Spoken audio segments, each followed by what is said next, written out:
ইন্নামাল মুমিনুনা আল্লাযীনা ইযা যুকিরাল্লাহু ওয়াজিলাত কুলুবুহুম। যখন কোনো মুমিনের সম্মুখে,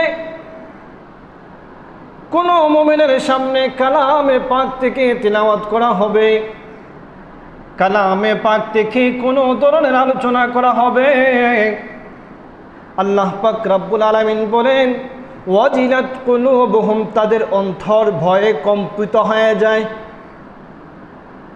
হযরতে হানজালা রাদিয়াল্লাহু তাআলা আনহু থেকে বর্ণিত হাদিস, হানজালা রাদিয়াল্লাহু তাআলা আনহু বলেন, একবার আমরা কতিপয় সাহাবায়ে কেরাম রাসূল করিম সাল্লাল্লাহু আলাইহি ওয়াসাল্লামের সামনে থেকে জান্নাত ও জাহান্নাম সম্পর্কে আলোচনা শুনছিলাম।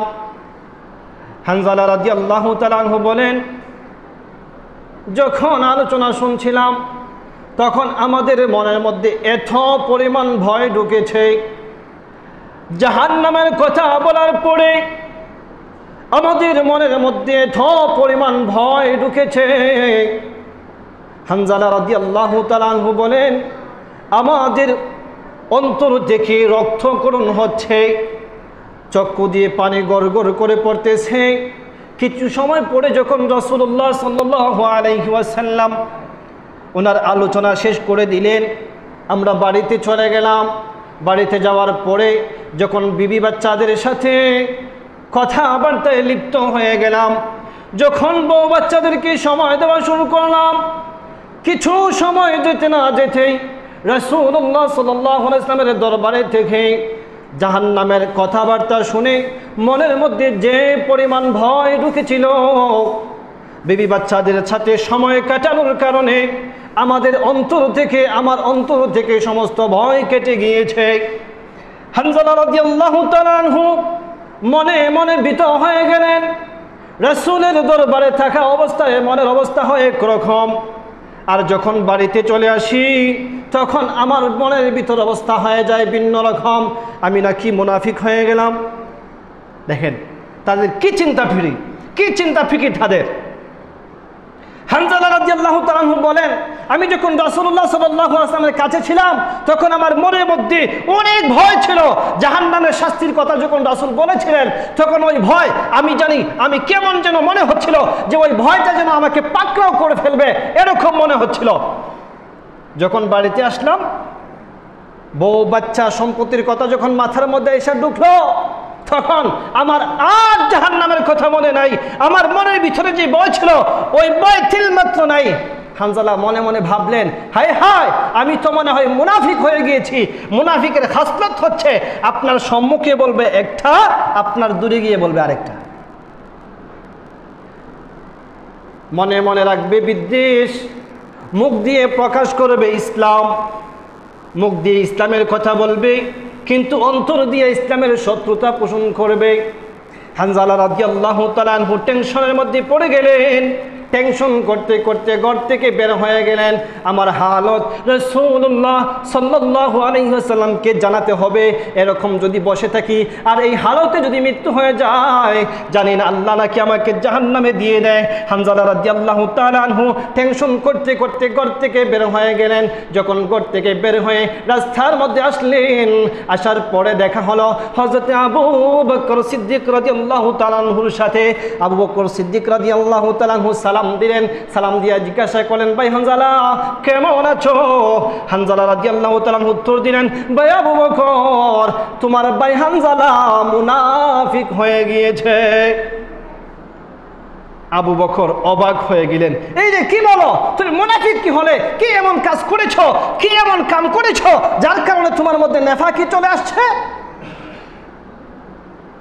হানজালা রাদিয়াল্লাহু তাআলা আনহু ডাক দিয়ে বলতেছেন, ভাই আবু বকর, আমি যখন রাসূলের দরবারে থাকি, যখন রাসূলের সামনে আমি উপস্থিত দেখি, উপস্থিত থাকার পরে আমার মনের ভিতরে জাহান্নামের ভয় থাকে, দুনিয়া ছেড়ে যেতে হবে সেই ভয় আমার অন্তরের মধ্যে কাজ করে। জাহান্নামের কথাগুলো মস্তিষ্কের মধ্যে থাকে। যখন দিন হালকার মধ্যে থাকি তখন দুনিয়ার কোনো কিছু মনে থাকে না। আর যখন আমি পরিবারের কাছে যাই, সন্তান সন্ততিকে যখন সময় দেই, বউ বাচ্চাকে যখন সময় দেই, সহায় সম্পত্তিকে যখন সময় সময় দেই তখন মরণের কথা আমার মনে থাকে না, আমার মনে মনে এই জন্য ধারণা হচ্ছে আমি নাকি মুনাফিক হয়ে গিয়েছি। আবু বকর মনে মনে ভাবতেছি, হাই রে হায়, হানজালা যেই কথা ভাবতেছে এটা তো আমার মনেও। আমাদের হালত কি? আমাদের হালত কি? আমরা যখন মসজিদে আসি তখন আমাদের মনে মনে একটা ভাবনা আসে, হে নামাজ পড়তে হবে, নামাজ যদি না পড়ি তাহলে আখিরাতে আল্লাহ তাআলাকে কি জবাব দিব? আসে না? আমরা যখন তাফসীর মাহফিলে যাই, উলামায়ে কেরামের মাধ্যমে দ্বীনের কথাবার্তা শুনি, জাহান্নামের ভয় ভীতির কথাবার্তা শুনি, তখন আমাদের মনের মধ্যে এক ধরনের ভয় সৃষ্টি হয়। যখন জান্নাতের কথাবার্তা শুনি তখন আমাদের মনের মধ্যে জান্নাতের একটা আশা আকাঙ্ক্ষা জাগে। আবু বকর সিদ্দিক রাদিয়াল্লাহু তাআলা আনহু বলেন, ভাই হানজালা, তোমার মনের মধ্যে যে আকাঙ্ক্ষা সৃষ্টি হয়েছে ওই আকাঙ্ক্ষা আমার মনেও। আমি যখন রাসূলের দরবারে থাকি তখন আমার মনের মধ্যে ভয় থাকে জাহান্নামের, আমার মনের মধ্যে ভয় থাকে আল্লাহ পাক রব্বুল আলামিনের কাছে গিয়ে হিসাব দিতে হবে, সেই ভয় আমার ভিতরে থাকে। আর যখন বাড়িতে চলে যাই তখন আমার ভিতরে থেকেও ভয়গুলো চলে যায়। তারা কি টেনশনের মধ্যে পড়ছেন? আমাদের হালত, আমাদের হালত, আসছি, যাব, খাবো, ঘুমাবো, ফিরবো, খেলাধুলা করব, গীবত করব, ঢং তামাশা করব, এটাই আমাদের জীবন। সাহাবায়ে কেরামের জীবনের থেকে, সাহাবায়ে কেরামের জীবনে থেকে শিক্ষা নিতে হবে। দুইজন সাহাবী একই ফিকির, হানজালা রাদিয়াল্লাহু তাআলা আনহু, আবু বকর সিদ্দিক রাদিয়াল্লাহু তাআলা আনহু। দুইজন ভাবলেন আমাদের অন্তরের যে বেমার সৃষ্টি হয়েছে এই বেমার সম্পর্কে রাসূলুল্লাহ সাল্লাল্লাহু আলাইহি ওয়াসাল্লামকে জানাতে হবে। তারা দুইজন একসাথে রাসূলুল্লাহ সাল্লাল্লাহু আলাইহি ওয়াসাল্লামের দরবারে গিয়ে হাজিরা দিলেন। হানজালা রাদিয়াল্লাহু তাআলা সালাম দিলেন। সালামের উত্তর দিয়ে রাসূলুল্লাহ সাল্লাল্লাহু আলাইহি ওয়াসাল্লাম জিজ্ঞাসা করলেন, হানজালা কেমন আছো? হানজালা বলতেছেন, ইয়া রাসূলুল্লাহ, ইয়া হাবিবাল্লাহ, আপনার হানজালা তো মুনাফিক হয়ে গিয়েছে। রাসূলুল্লাহ অবাক হয়ে বললেন, কি বলতেছো এই কথা? কি বলো তুমি? তুমি কেমনে মুনাফিক হইলে? কি কাজ করেছো যার কারণে তোমার মধ্যে নেফাকি চলে আসছে? হানজালা রাদিয়াল্লাহু তাআলা আনহু ডাক দিয়ে বলতেছেন, ইয়া রাসূলুল্লাহ, ইয়া হাবিবাল্লাহ, আমি যখন আপনার সম্মুখে থাকি তখন আমার মধ্যে ভয় থাকে কাল কিয়ামতের দিন আমার জীবনের হিসাব আল্লাহ তাআলাকে সমঝাতে হবে। আমি যখন আপনার সামনে থাকি তখন আমার মনের ভিতরে জাহান্নামের ভয় কাজ করে। আমি যখন আপনার সম্মুখে থাকি তখন আমার মনের মধ্যে মৃত্যুর ভয় কাজ করে। হানজালা রাদিয়াল্লাহু তাআলা বলেন, ইয়া রাসূলুল্লাহ, আমি যখন বাড়িতে চলে যাই, বাড়িতে যাওয়ার পরে আমার মনের মধ্যে জাহান্নামের কোনো ভয় কাজ করে না, আমার মনের মধ্যে জাহান্নামের কোনো ভয় থাকে না। বিবি বাচ্চাদের সাথে সময় কাটানোর কারণে আমার ভিতর যেন কেমন জানি জাহান্নামের ভয় থেকে শূন্য হয়ে যায়। ইয়া রাসূলুল্লাহ, আমার অন্তরের এই দুই হালত হওয়ার কারণে আমার মনের মধ্যে চলে আসছে আমি নাকি মুনাফিক হয়ে গিয়েছি। রাসূলুল্লাহ সাল্লাল্লাহু আলাইহি ওয়াসাল্লাম ডাক দিয়ে বলেন, ভাই হানজালা, ভালো করে শোনো, ভালো করে শোনো। ওই আল্লাহর কসম করে বলতে পারি আমি রাসূল যা দেখি তোমরা যদি তা দেখতে তাহলে দিনটা অন্যরকম হয়ে যেত। রাসূলুল্লাহ বলেন, মাঝে মধ্যে দিলের অবস্থা পরিবর্তন হতে পারে। মাঝে মধ্যে রাসূল কি বলছেন? এই দুইজন যাইয়া তাদের মনের যে একটা হালত, ওই হালতটাকে পেশ করেছেন।